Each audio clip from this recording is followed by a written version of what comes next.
Dans les opérations de levage, il y a une règle primordiale. Ne jamais improviser. Chaque levage doit être planifié, analysé et exécuté selon des réglementations strictes.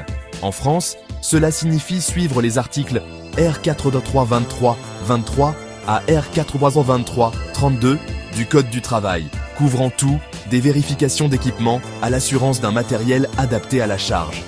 Rappelez-vous, les inspections périodiques ne sont pas optionnelles et votre plan de levage doit correspondre à l'opération, à chaque fois. Avant tout levage, je commence toujours par une analyse des risques obligatoires.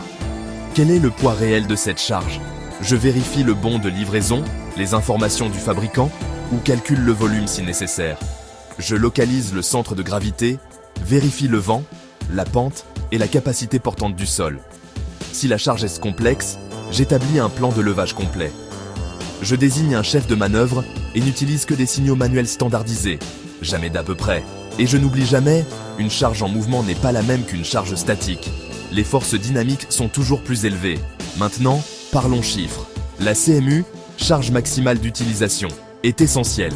C'est la charge maximale autorisée, établie par les coefficients de sécurité du fabricant.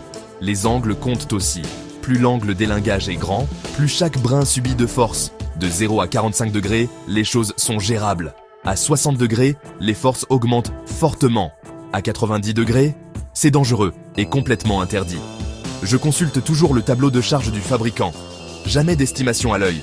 Choisir le bon équipement est crucial. Pour les charges délicates, j'utilise des élingues plates en polyester. Si la CMU est adéquate et qu'il n'y a pas d'arête vive. Charge lourde, rugueuse ou coupante, les élingues chaînes de grade 80 ou 100 sont mon choix. Pour les structures en acier, les élingues câbles conviennent, mais elles sont moins flexibles. Les manilles doivent toujours avoir un axe sécurisé et ne jamais subir de charge latérale, sauf si spécifiquement autorisé. Pour les charges longues, un palonnier assure l'équilibre du poids. Uniquement des équipements marqués CE, toujours avec une étiquette d'inspection à jour. Si je constate de l'usure, des fissures, des déformations ou des coupures, je rejette l'équipement immédiatement.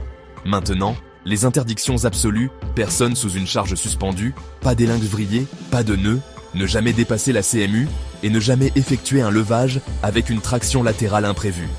Une seule erreur technique peut entraîner un accident grave. En fin de compte, un levage sûr repose sur le bon dimensionnement, des équipements conformes, un travail d'équipe clair et zéro improvisation. Le professionnalisme commence par la maîtrise technique.